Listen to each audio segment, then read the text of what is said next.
ഇവിടെ ഹരേ കൃഷ്ണ പ്രസ്ഥാനത്തിൽ വരുന്നതിന് മുമ്പേ തന്നെ എല്ലാവരും രാധാകൃഷ്ണന്മാരെ കുറിച്ച് കേട്ടിട്ടുണ്ട്.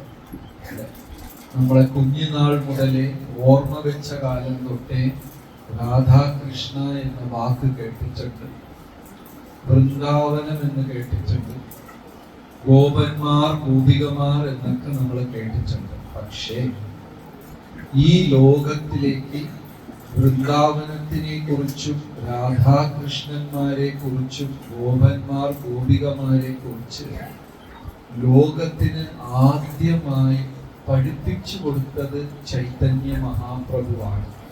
അത് പലർക്കും അറിയില്ല.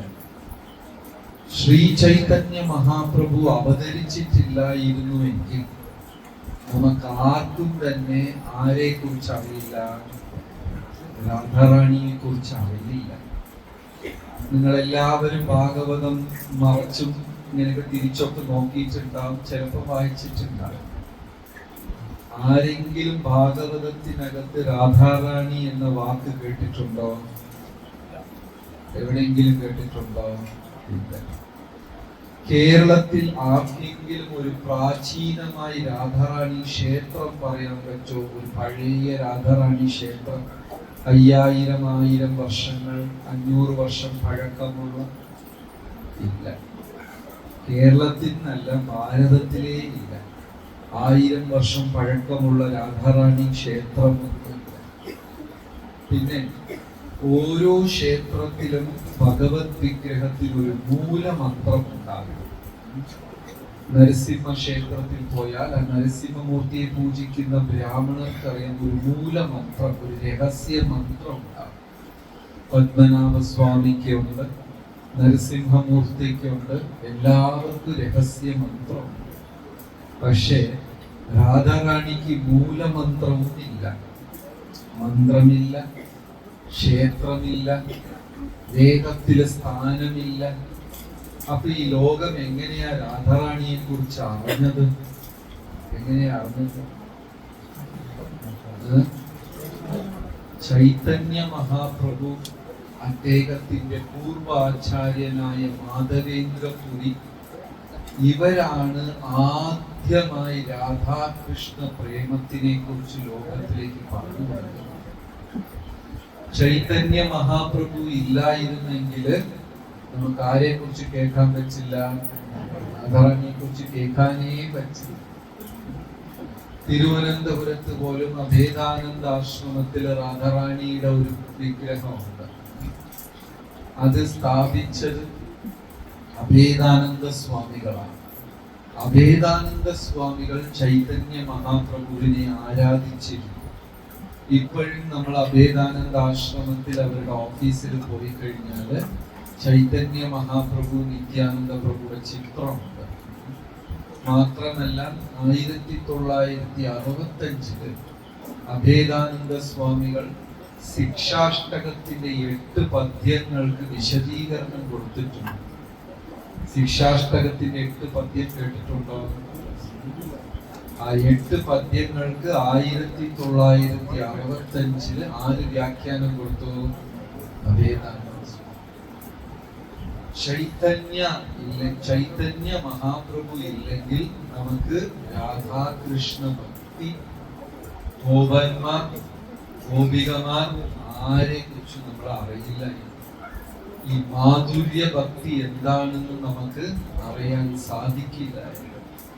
ഹരിനാമം എന്താണ്? ഇവിടെ ഇത്ര നേരം ഭക്തന്മാരെല്ലാം മനോഹരമായി കീർത്തനം പാടി. എത്ര പേര് ഏറ്റുപാടി? ഞാൻ കണ്ടു ചില തല മാത്രമായിട്ട് പാട്ട് വരുന്നില്ല. പക്ഷെ ഈ ഹരേ കൃഷ്ണ മഹാമന്ത്രത്തിനെ പ്രചരിപ്പിച്ചതാരാണ്?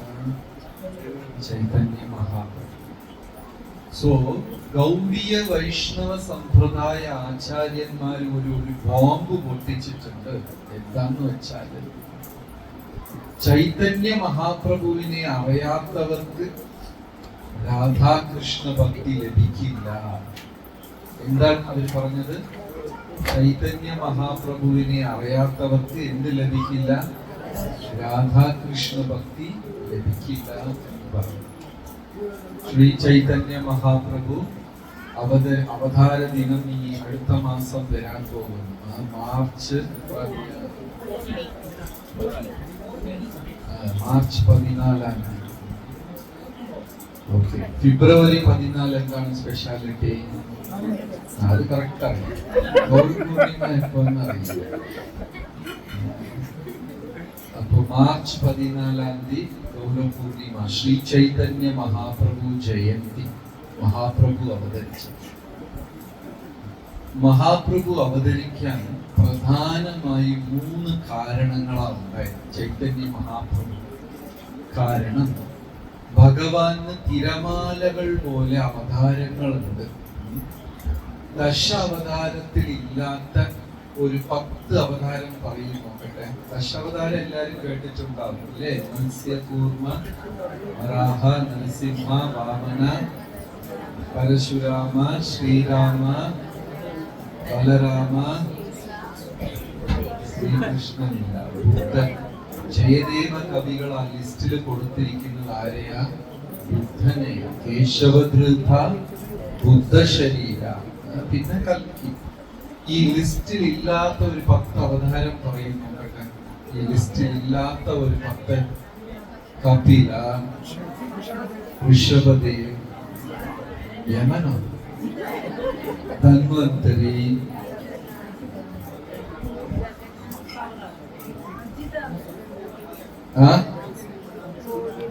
ചൈതന്യ മഹാപ്രഭു ആ ലിസ്റ്റിൽ വരില്ല. മോഹിനി,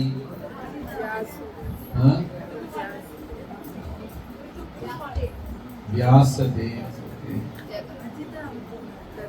അജിത, ശാന്തി. നമുക്ക് എത്ര ആലോചിച്ചാലും ഒരു 10 കിട്ടില്ല. പക്ഷെ ഇത് ഹംസ അവതാരം, ധന്വന്തരി അവതാരം, ഹയഗ്രീവ അവതാരം, ഋഷഭ അവതാരം, ഗോവർദ്ധന അവതാരമല്ല, കൃഷ്ണൻ തന്നെയാണ് ഗോവർദ്ധൻ. ഹരിദാസ വല്യ കൃഷ്ണൻ തന്നെയാണ് ഗോവർദ്ധന അവതാരമല്ല. പക്ഷേ തിരമാലകൾ പോലെ അവതാരങ്ങൾ എണ്ണാൻ സാധിക്കാതെ രാമാദി മൂർത്തിഷു കലാ നിയമേന തിഷ്ഠത് നാനാ അവതാരമകരോസ്തു ഭുവനേഷു. ഹിന്ദു ഈ ഭുവനത്തില്, ഈ പ്രപഞ്ചത്തില് എണ്ണി തിട്ടപ്പെടുത്താൻ പറ്റാതെ, എണ്ണിയാൽ തീരാത്ത നാനാ അവതാരങ്ങളുണ്ട് ഭഗവാൻ. കൃഷ്ണസ്തു ഭഗവാൻ സ്വയം. ബാക്കി എല്ലാം അവതാരങ്ങളാണെങ്കിലും കൃഷ്ണനാരാ? അവതാരമല്ല. ഇതിന്റെ എല്ലാം ഉറവിടം കൃഷ്ണസ്തു ഭഗവാൻ സ്വയം. ബാക്കി അവതാരങ്ങളും കൃഷ്ണൻ ഭഗവാനുമാണ്. ആ കൃഷ്ണൻ തന്നെയാണ് രഹസ്യമായിട്ട് ചൈതന്യ മഹാപ്രഭുവായി വന്നത്. നരസിംഹമൂർത്തി വന്നപ്പോൾ ദയ ചൊരിഞ്ഞു, കൃഷ്ണൻ വന്നപ്പോൾ കൃപ ചൊരിഞ്ഞു, ചൈതന്യ മഹാപ്രഭു വന്നപ്പോൾ മഹാകൃപ, കൃപാസാഗരം, കടല് തന്നെ കൊണ്ടുവന്നു. ചെറിയ വ്യത്യാസമുണ്ട്. നരസിംഹമൂർത്തി ദയ കൊടുത്തോ കൃപ കൊടുത്തോ, ഇതിന്റെയൊക്കെ ഇടയ്ക്ക് ചെറിയ ചെറിയ വ്യത്യാസമുണ്ട്. ദയ വേറെ, കൃപ വേറെ. ഇപ്പൊ നമ്മൾ റോഡിൽ പോകുമ്പോ ആരോ ഒരു ആടിനെ വെട്ടാൻ പോകുന്നു. നമ്മൾ അതിനെ തടഞ്ഞ് ആടിനെ രക്ഷിച്ചാൽ അത് ദയ. ആ ആടിനെ എന്റെ വീട്ടിലേക്ക് കൊണ്ടുപോയാൽ അത് കൃപ. വ്യത്യാസം മനസ്സിലായല്ലോ? ദയ എന്ന് പറയുന്നത് കരുണയുടെ ചെറിയ ഒരു ഭാഗം. നമുക്കെല്ലാവർക്കും ദയയുണ്ട്, പക്ഷെ നമുക്ക് എന്തില്ല? കൃപയില്ല. ഇറങ്ങിപ്പോകുമ്പോ ഒരു ഭിക്ഷക്കാരനെ കണ്ടാൽ നമ്മൾ ചോറ് കൊടുക്കൂലേ? അത് കൊടുക്കാത്തവരുണ്ടോ? കൊടുക്കും. അത് ദയ. അവനെ വീട്ടിൽ വിളിച്ചുകൊണ്ട് പോയി എന്റെ ചോറ് കൊടുത്താൽ അത് കൃപ. അതെത്ര പേര് ചെയ്യും? ആരും ചെയ്യില്ല, ഇല്ലേ? ഇപ്പൊ ഒരാൾക്ക് ജോലിയില്ല, അയ്യോ പാവം കഷ്ടപ്പെടുന്ന 2-3 മക്കളാ, വയസ്സായ അച്ഛനമ്മ, എന്റെ ജോലി നീ എടുത്തോ, ഞാൻ മാനേജ് ചെയ്തോളാം എന്ന് പറഞ്ഞാൽ അതെന്താണ്? കൃപ. അങ്ങനത്തെ കൃപ ആർക്കെങ്കിലും ഉണ്ടോ? ഒന്നുമില്ല. ഇതെല്ലാം നമ്മളെല്ലാം തിലകിട്ട് നാട്ടിനെ പറ്റിക്കുന്ന ആൾക്കാരാണ്. ഇങ്ങനത്തെ കൃപയൊന്നും നമുക്കില്ല. നമുക്ക് എന്താ ഉള്ളത്? അയ്യോ, കാറിൽ പോകുമ്പോ കുറുകെ ഒരു കോഴിയോ ആടോ വന്ന് ചാടിയാല്, നമ്മളെ കാർ ഇടിച്ചാല് നമ്മൾ അറിയാതെ ഒരു ഫീലിംഗ് വരില്ലേ? അല്ലെ, എല്ലാവർക്കും അങ്ങനെ ഒരു ഫീലിംഗ് വരില്ലേ? അത് ദയ. അത് കഴിഞ്ഞിട്ട് KFC ഇരുന്ന് അതേ കോഴിയെ വീട്ടിൽ വാങ്ങിച്ചോണ്ടോ എത്തുന്നു. അപ്പൊ അതിന് ദയ ഉണ്ടോ? കൃപ എന്ന് പറയുമ്പോ എങ്ങനെ പറയാം? ദയയുടെ ഒരു ഹോൾസെയിൽ മൊത്തത്തിലുള്ളതാണ് കൃപ എന്ന് പറയുന്നത്. അത് നമുക്കില്ല.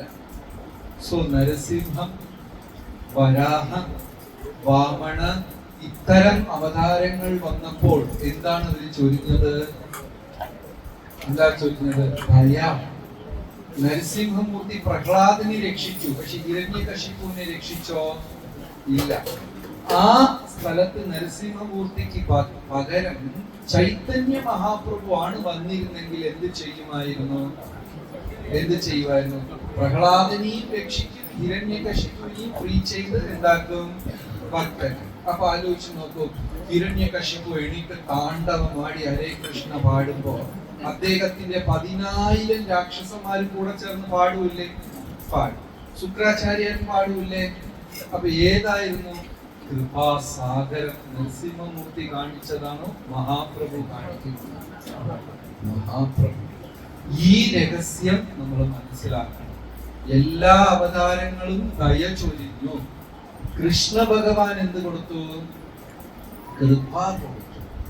പക്ഷെ ചൈതന്യ മഹാപ്രഭു എന്താ കൊടുത്തത്? കൃപാ സാഗരം. മൊത്തം കടലും കാരുണ്യത്തിന്റെ കടലേ കൊണ്ടുവന്നു. ഇവിടെ പ്രീ ക്വാളിഫിക്കേഷൻ ഇല്ല. പല്ല് തേച്ചോ, തേച്ചില്ലേ, കുളിച്ചോ, കുളിച്ചില്ലേ, കഴിച്ചോ, അങ്ങനത്തെ ഒരു ക്വാളിഫിക്കേഷനും ഇല്ല.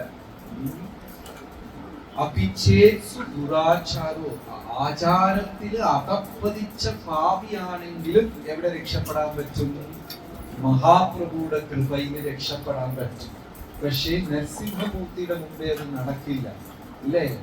യശോദാദേവിക്ക് നരസിംഹമൂർത്തിയെ ഒരലി പിടിച്ച് കെട്ടിവെക്കാൻ പറ്റുമോ? ചിന്തിക്കാൻ പറ്റുമോ? ചൈതന്യ മഹാപ്രഭു കൃപാസാഗർ.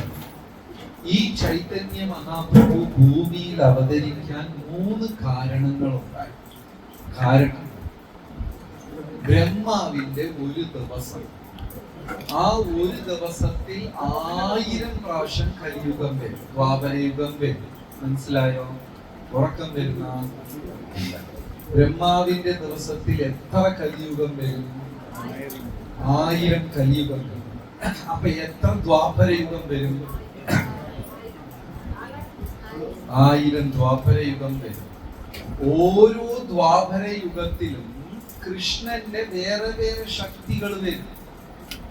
എല്ലാ ദ്വാപരയുഗത്തിലും കൃഷ്ണ ഭഗവാൻ അവതരിക്കില്ല. കൃഷ്ണന്റെ കുട്ടി കുട്ടി പോർഷൻ വരും. ബ്രഹ്മാവിന്റെ 28ാമത്തെ കലിയുഗത്തിൽ ദ്വാപരയുഗത്തിൽ മാത്രമാണ് ആര് വരിക? കൃഷ്ണൻ വരിക.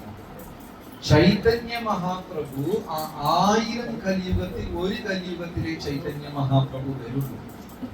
നമുക്കൊന്നും ഒരു യോഗ്യതയില്ല. എന്നിട്ട് എങ്ങനെയാണ് ഈ കൃത്യസമയത്ത് നമ്മൾ ജനിച്ചതെന്ന് അറിയില്ല. എന്തെങ്കിലും യോഗ്യതയുണ്ടോ? ഇന്നത്തെ ദിവസം കുറ്റം പറഞ്ഞവർ എത്ര പേരുണ്ട്? ഇന്നത്തെ ദിവസം 2 പേരേ ഉള്ളൂ. വേറെ ആരും കുറ്റം? 3, 4 പേരുടെ എല്ലാ കൈയും 5, 6, 7, 8. നീ ആരെ പറഞ്ഞ? അമ്മയാ. 2 പറഞ്ഞു.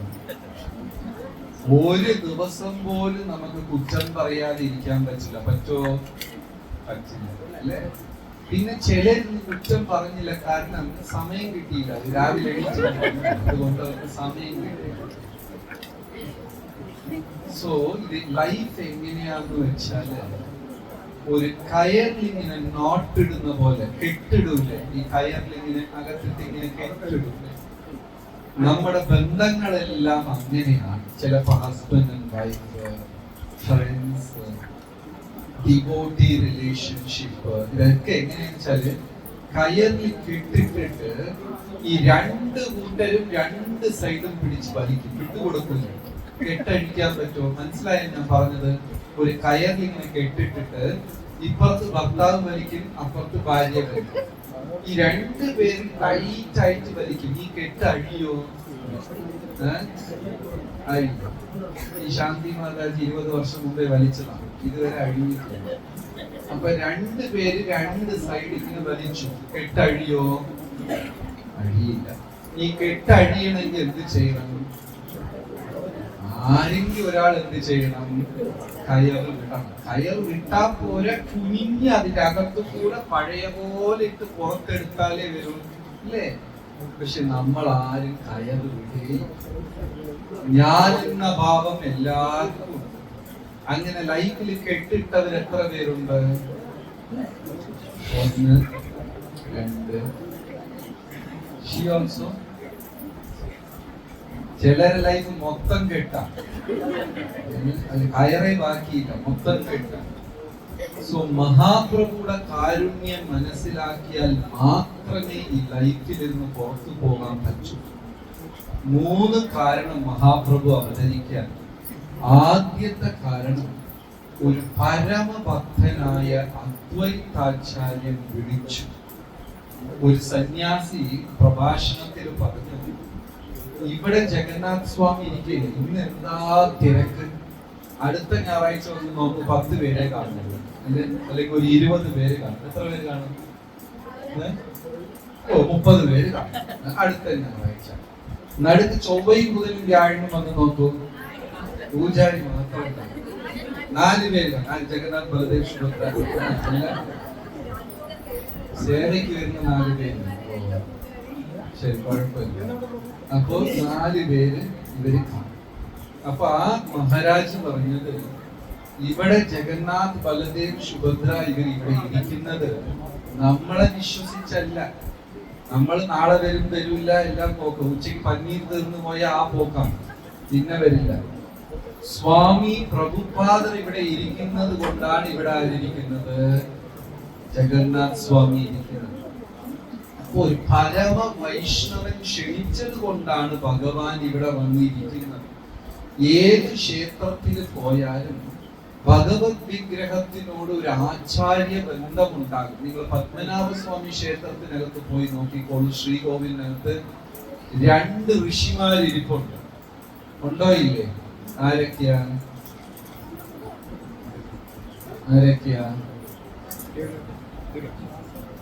താഴെ 2 പേരുണ്ട്.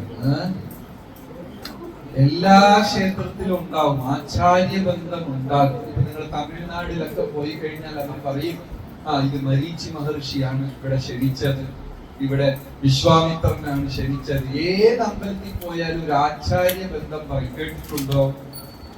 കേട്ടിട്ടില്ല. നിങ്ങൾ 108 ദിവ്യദേശമൊക്കെ തമിഴ്നാട്ടിലില്ലേ? അവിടെയൊക്കെ എവിടെ പോയാലും അമ്പലത്തിനകത്ത് അവർ പറയും വസിഷ്ഠര് അല്ലെങ്കിൽ ഭൃഗു മഹർഷി, ആരെങ്കിലും ഒരു ആചാര്യ ബന്ധം ഉണ്ടാകും. ആ ആചാര്യ ബന്ധം ഇല്ലെങ്കിൽ ആര് വരത്തില്ല? ഭഗവാൻ നമ്മളെ നോക്കി വന്നതല്ല. അത് നന്നായിട്ട് മനസ്സിലാക്കണം. അതിലും തിരുവനന്തപുരത്തുകാരെ വിശ്വസിച്ച് ഭഗവാൻ ഒരിക്കലും വരത്തില്ല. ശരിയല്ലേ? കാരണം ഭഗവാന്റെ ജോലി ബുദ്ധിമുട്ടാണ്.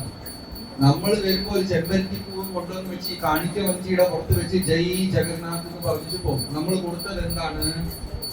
ഒരു ചെമ്പരത്തി. അത് കാശ് കൊടുത്ത് വാങ്ങിച്ചല്ല, വരുമ്പോ ആ മതിയിൽ നിന്ന് പറിച്ചതാണ്. ഇപ്പൊ ആ ഒരു പൂ കൊടുത്തതിന്റെ ഫലമായിട്ട് എന്നെ 24 മണിക്കൂർ രക്ഷിക്കേണ്ട ജോലി ആരുടെയാണ്? ഇപ്പൊ ആരാണ് ഇതിൽ കൂടുതൽ ജോലി ചെയ്യുന്നത്? അല്ലേ? ശരിയല്ലേ? നമ്മൾ അമ്പലത്തിൽ പോയി രസീത് എഴുതി, എത്ര രൂപ? 13 രൂപ. ഇപ്പോഴും അമ്പലങ്ങളിൽ 13 രൂപ, 20 രൂപ, 5 രൂപയ്ക്കൊക്കെ രസീതില്ലേ പൂജയ്ക്ക്? ഇല്ലേ?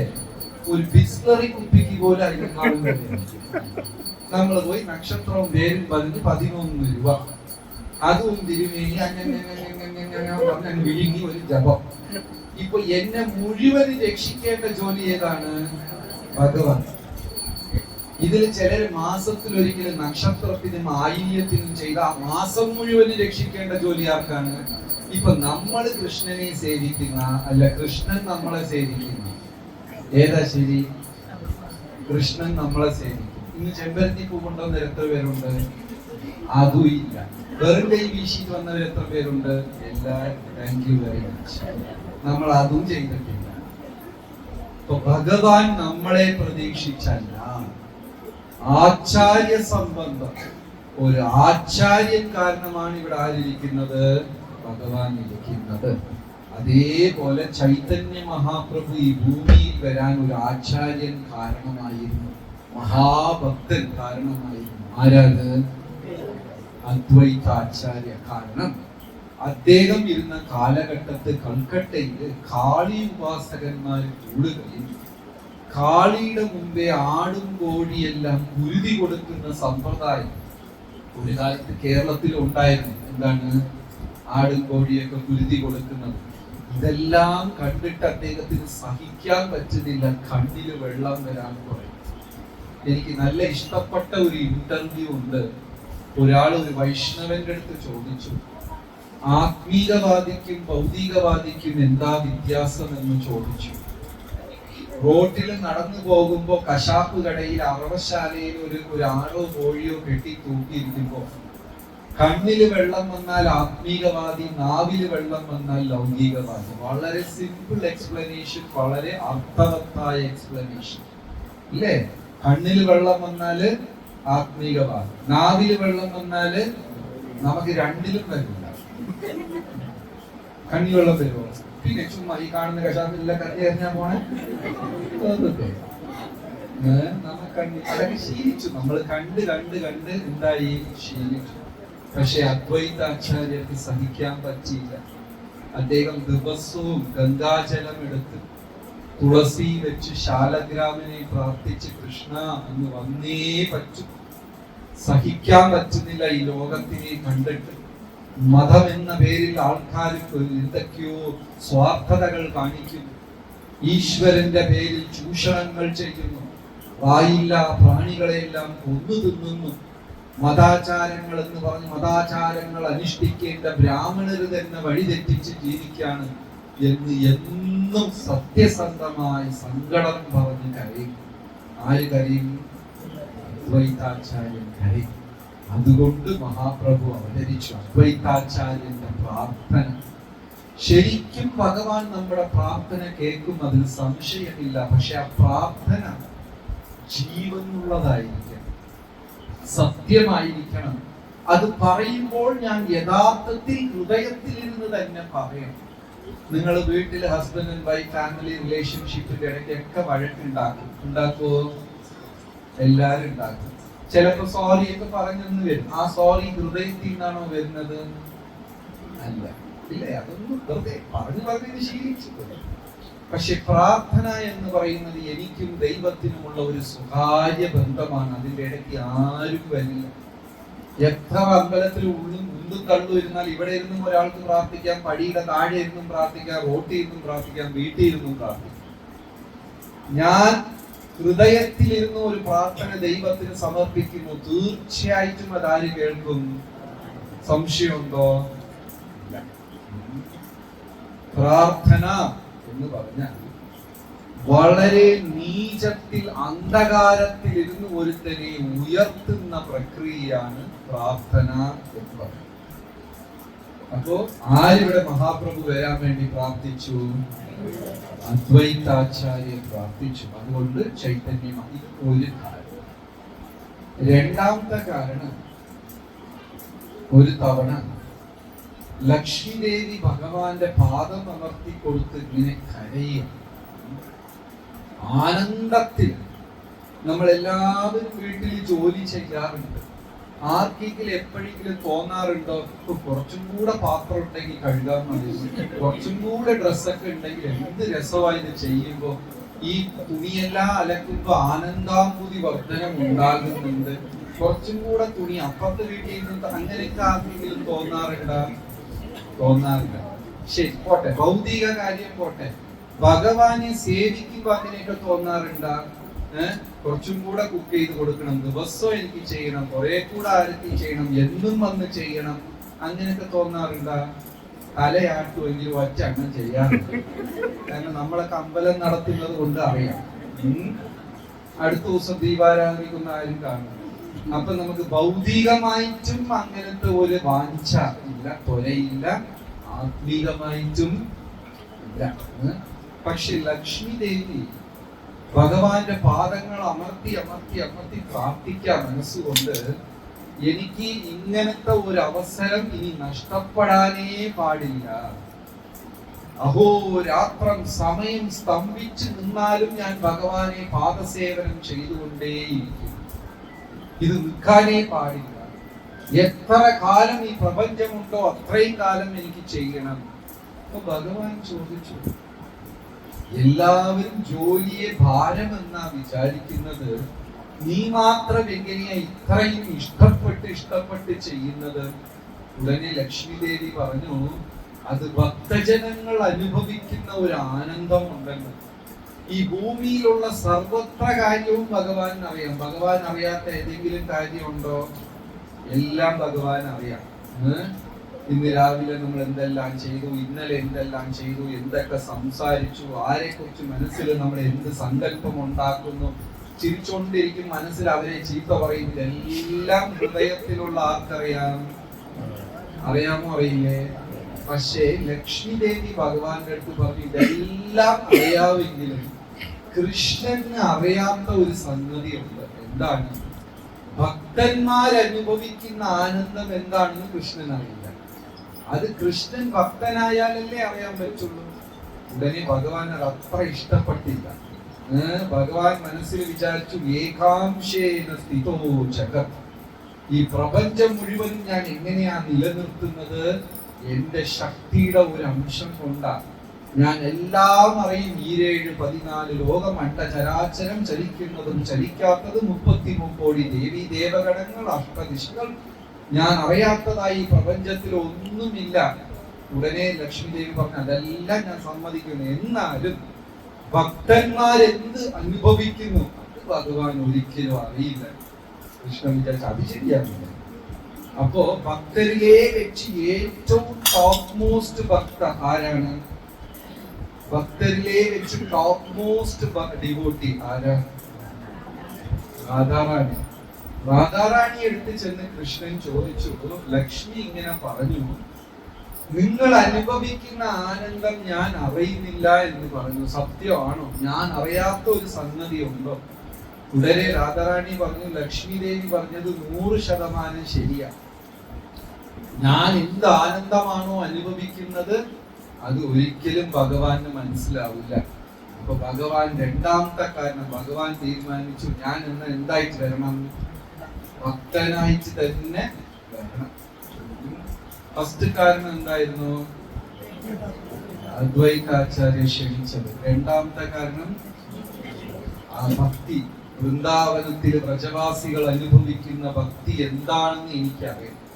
മൂന്നാമത്തത്, ഇനി ഒരു രസകരമായ കാര്യം നടന്നു രാമായണത്തില് ഈ വാനരന്മാരെല്ലാം രാമേശ്വരത്ത് സേതുബന്ധനം, പാലം പണിയാണ്. എത്ര പേര് രാമേശ്വരം പോയിട്ടുണ്ട്? എത്ര പേര് ആ കല്ല് കണ്ടിട്ടുണ്ട്? എത്ര പേര് അത് വീട്ടിലേക്ക് കൊണ്ടുവരാൻ ട്രൈ ചെയ്തു?